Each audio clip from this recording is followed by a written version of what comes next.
Good evening.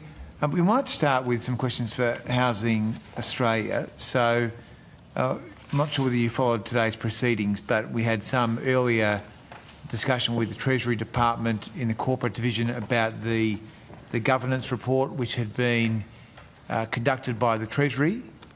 So I might give you an opportunity now to address that, Ms Austin. Sorry, Senator, what specifically would you like me to address? So the question is, what is the outcome of the governance report which was conducted into the Board of Housing Australia? Senator, with respect to Ben Rimmer, Director General, Housing Group in Treasury, that's a matter that should be addressed to the Treasury. It was a Treasury investigation. Okay. Treasury, along with the Finance Department, has a portfolio agency responsibility in relation to Housing Australia that involves keeping the Minister up to date on governance issues at the agency. Okay, Treasury. What's the answer? So, Senator, could you repeat the question? So who's here from Treasury? I'm here from Treasury, Senator. Okay, well, we look forward to your answer. So, Senator, what was the question? Also, what is the outcome and what were the findings of the review?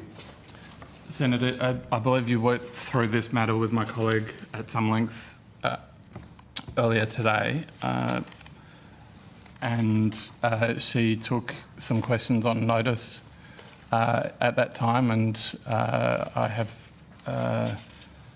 I believe that we'll respond to those questions on notice in the appropriate timelines. Okay, so you're not adding, you have nothing new to say about that. You're now wanting us to wait effectively for the corporate division to provide an answer. Well, Senator, the corporate division managed the investigation. If I can provide a little bit of context, it's not an infrequent thing that there are a variety of complaints and allegations and other things made about statutory agencies. In fact, at some level, that's a good thing. It's good that people feel free to speak up about matters that are going on within departments or agencies. It's part of good public sector governance that people are able to do that and have a solid and effective investigation process. So that's something that our corporate division manage on behalf of the department and the support of the Minister and the statutory agencies. Also, by way of context, it's important to put in mind the fact that Housing Australia has been in the middle of a very significant change from an agency that effectively lent money at a margin when it was called NIFIC and in previous years, into an agency that has a rapidly growing scope, a wider range of programs, a wider range of responsibilities, a different need for skills and capabilities, and I'm sure the CEO can talk to some of the work that he's doing to improve, to build capability and to improve capability and to ensure that Housing Australia is a highly functioning agency. Okay, so one of the things that we were talking to the corporate division about was, and it's unclear what the answer is why was an observer appointed to the Board of Housing Australia by the Minister, Ms O'Neill? Yeah, Senator, that provision was in the Housing Australia Act, I believe section 27. It's not uncommon, for example, Secretary Betts is on the board of the NAIF, the Northern Australia Infrastructure Fund. Secretary Adams is on the board of Export Finance Australia. I believe my colleague, Mr Crosswaite, may be able to help me here, but I believe that there was a board observer in NIFIC days in the kind of 2020-21 period, 2019-2021 period. It's not an unusual thing to happen. It's a good way for the department and the agencies to stay connected and stay aligned and ensure that they're working together effectively to support the government. So the Secretary of the Treasury indicated that it was going to provide greater alignment. It was perhaps going to improve the performance. So what's been the major issue with the board at Housing Australia which has required this step to be taken? I would not accept the premise of that question, Senator. It is a very normal part of public sector governance to have the Department of State have some involvement. It's not universal, I fully accept that, but it's a very normal thing to have a Department of State involved in some form in the governance of a statutory agency. Okay. And that's a matter that I would support in all circumstances, to be frank, and that the Parliament supported. Is Housing Australia an independent body? Housing Australia is a corporate Commonwealth entity. It has independence in decision making in accordance with the Housing Australia Act. Yeah, sure. But you know, like other agencies, it's part of the wider realm of government, and the minister provides a statement of expectations, and there are other things like that. So I wouldn't describe it as completely independent in the way that perhaps a regulator might be, but it has independence in its commercial decision making to ensure that the best value for money is achieved for the taxpayer. Okay, so it's not completely independent. So when it makes judgments about funding, does it make those judgments independent from the government? It makes those judgments consistent with the investment mandate. It's a yes or no? Sorry? Well, I think it's a yes or no. I think it's a binary thing. Well, Senator, the government provides an investment mandate to Housing Australia. Sure. That's its guiding document when it makes investment decisions. And within the construct of the investment mandate, Housing Australia makes the best possible commercial decision in accordance with what it knows about government policy as expressed through the investment mandate and the statement of expectations. Okay, so I guess a dumb question might be, when Housing Australia considers a tender process, does the Board of Housing Australia, in conjunction with the Executive, make the judgments on the funding round, or does the Housing Australia organisation consult with the Minister or the Minister's office? Mr Langford might wish Or the to talk to Treasury. this, but the decisions about individual proponents are made by Housing Australia itself, not by the Minister. Okay, so on the substantive issues then, you would say that it's largely independent? I wouldn't accept that characterisation, Senator. What do you mean? It assesses tenders independently of ministerial involvement and decision making.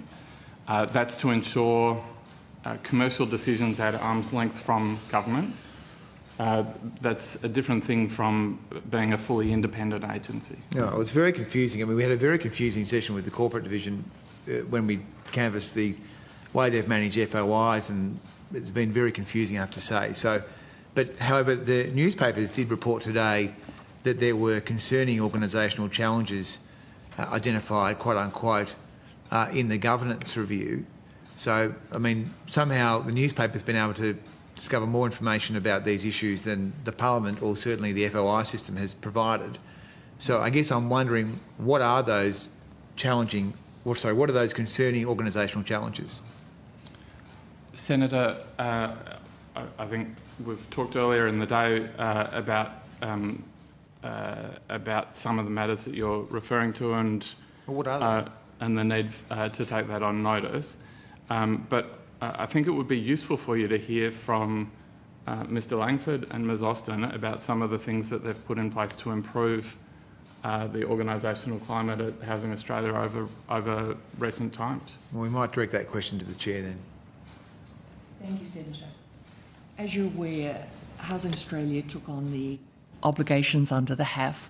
These involved an increase in the scope, scale and complexity of the organisation. In order to operate at the standard that is appropriate for an organisation like Housing Australia, it was necessary to uplift organisational capabilities and also to uplift governance arrangements.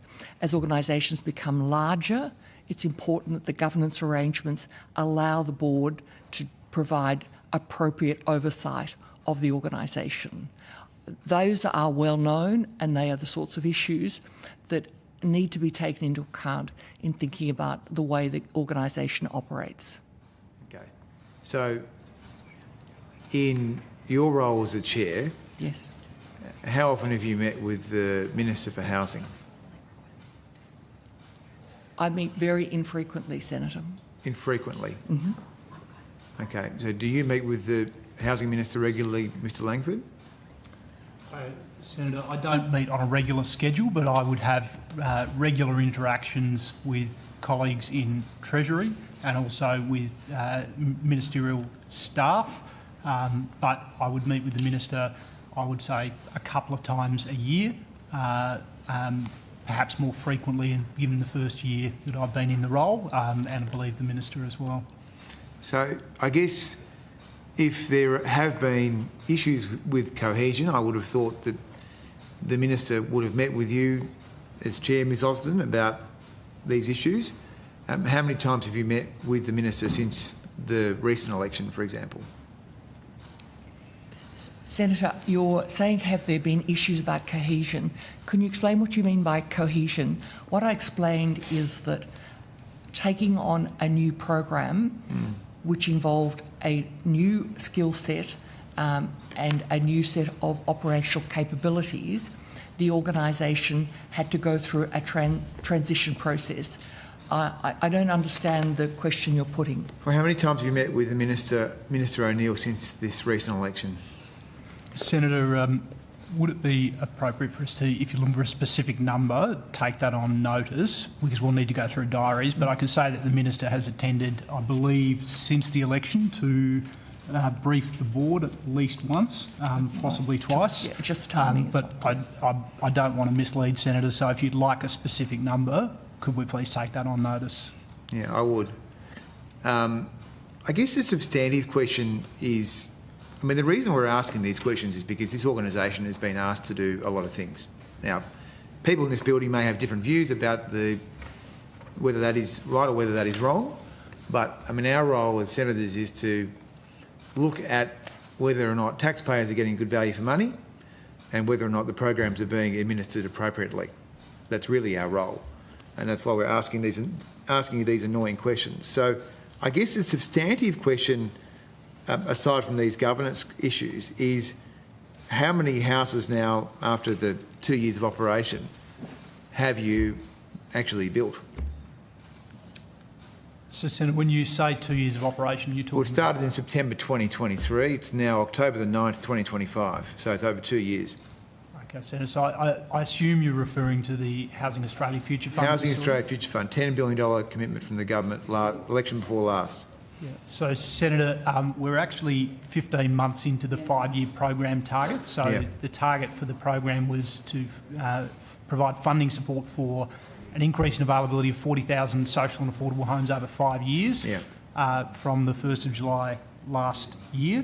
As at date, there are 567 homes completed and a further 9,388 under construction, 8,695 homes in planning.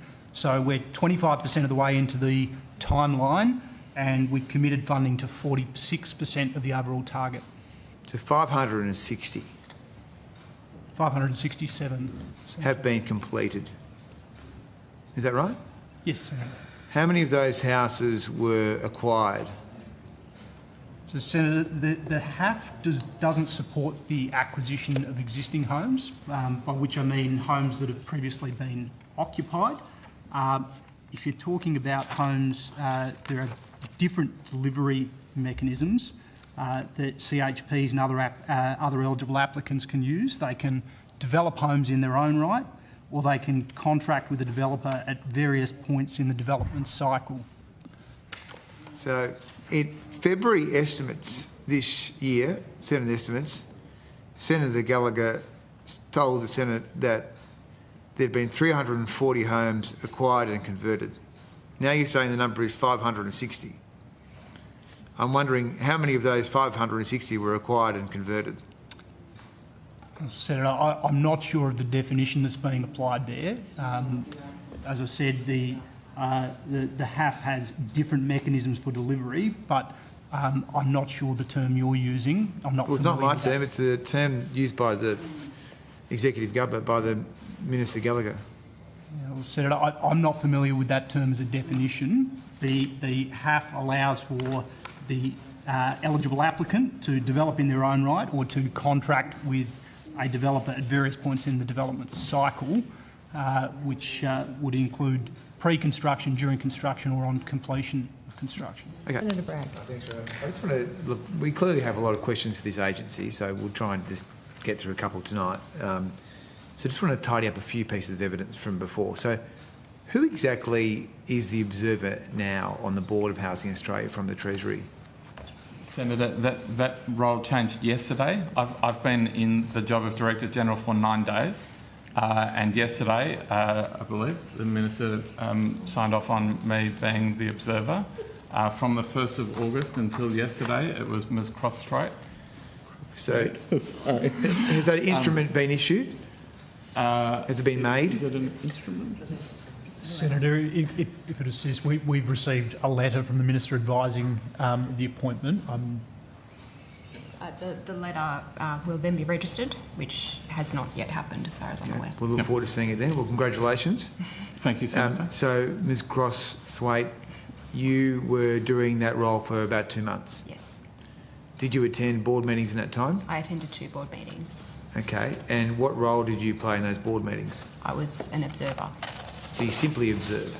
I didn't participate in decision making. I observed the decision making and played the role of someone who is interested in the activities of the organisation. Asked questions. You ask questions in the meeting? I asked questions. Yeah. Yeah. And then what is the outworking of your appearance in that board meeting? Do you prepare a report? No, there's been no formalisation of the outcomes of my attendance at those meetings. If something had happened that I had observed that needed action, Right. whatever that would be, then that could be hearing a conversation in the board meeting that made me realise that there is something that is happening within the policy team back in Treasury that we might be able to assist with, for example. That's the sort of action that I might take. But So you attend the meeting as an observer, you potentially ask questions. After the meeting, you prepare action items for the Treasury? if there are any. If there are any. Is that a fair characterisation? Yes. Okay. And then do you brief the Minister or the Minister's office? I speak to the Minister's office very regularly. The Minister or the Minister's office? Both, but Okay. I don't recall speaking to the Minister about the board meetings. The entrails of the Housing Australia board meeting, okay. Correct. But have you met with the Minister since the election? Yes. Okay, how many times? I'd have to take that on notice. It's quite a few times. Okay. And have you met with the Minister since the election, Ms Austin, as Chair of Housing Australia? The Minister has addressed the board of Housing Australia. I think it's on 2 occasions. I'm not really sure that it's 1 or 2. We'd have to take that on We notice. will take that on notice just to confirm. Okay, I but think it sounds like you haven't had any individual meetings with the Minister since the election. No. Okay. Okay, Ms Austin, I just want to ask you about something that was reported in the 9 newspapers today, where it read that you, I think, had been accused by executives of a series of actions, including rolling your eyes, interrupting people, bringing colleagues to tears and labelling ideas stupid without basis. How do you respond to that? Senator, many of the statements in that report are inaccurate and I dispute them. Okay, so you dispute that report in its entirety, do you? Senator, you're now going really very directly to the. You've received some information transparently today about the fact that there was an investigation about who did the investigation. You're now really quite directly going to the content of the investigation and its findings, and I think that's a matter that the Treasury has taken on notice to respond to. Well, I mean, the Chair's answered the question. Okay, so then we need to address this issue of the completion. So, Mr Langford, you say 560 houses have been completed under the Housing Australia Future Fund. Is that right? 567. 567. Okay. So, again, I bring you back to the evidence given by Minister Gallagher in February that 340 homes at that stage had been acquired and converted. Her words, not mine. So I'm asking you, so it's gone from 340 in February to 567 in October. Is that right? Well, Senator, I'd have to check, but I take at face value that was reported in March, and the answer is, as at date, is 567 homes. Well, I mean, Minister Gallagher wouldn't have made it up. I mean, she's been given... I'm not suggesting that, Senator. I'm saying that if the number... I don't have the number from March in front of me, so I'm taking your statement as an accurate reflection that that was what was reported. That would have been... And as it now, we're 567. Okay. So 340 were acquired and converted, i.e. not actually built, they were purchased in February. So how many of the additional 227, whatever it is, how many of those were acquired and converted, and how many of those were built? Senator, I don't mean to be difficult, but I just want to go back to one part of your question. I just want to make the point to you that you've made the point that this is an independent agency. I'm asking the independent agency, the Chief Executive, a question about completions. Sure. You're wanting to interject as a housing official from the Treasury Department. I'm just wondering, Senator, on what basis you're doing that? I'm doing that on the basis that across a whole range of housing programs, including programs that Housing Australia manage, there are different kinds of procurement of new dwellings and additional supply into the housing market. And I think the way you characterised that process in your question is not something that accords with the policy settings that we're talking about. Okay, Mr. Rimmel, so what does acquired and converted mean then?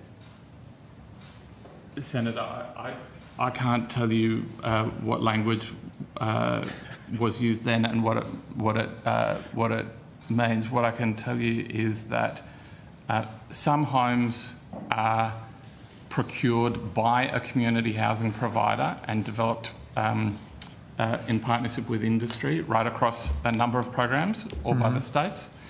Some homes are procured through a builder or a developer during the construction process, and quite frequently that means that the builder can then, or the developer can then realise the capital that they've invested in the project and recycle that capital into a new project.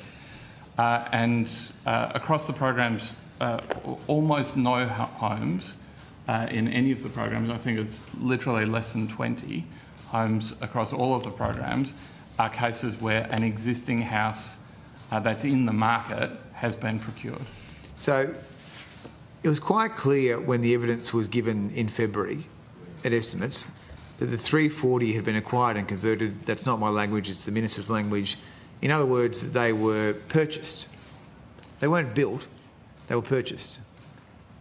I think, but we'll need to take this on notice, but I think that the language that was used included the idea of projects that were purchased during the construction and development process.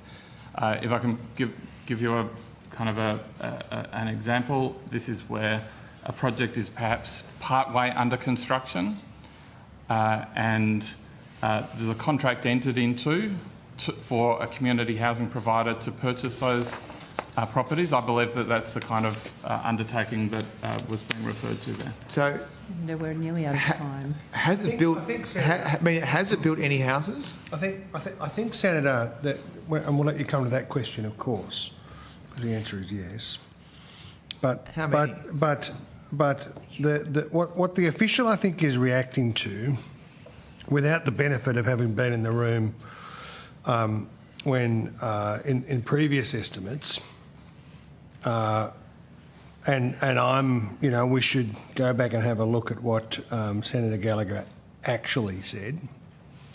But the inference in your question is that the HAFF's just wandering around buying houses that exist.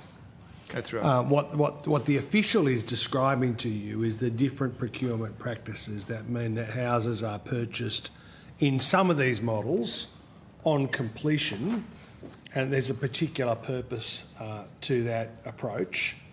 And I do think just allowing him to describe that would be helpful. And I would just note we're almost at time, so perhaps... Well, we were half an hour ago. Do you want... I know Senator Pocock's 2 questions, but is there a need to correct the record from Housing Australia just arising from what Senator Ayres said then? I'll take that as a no for now.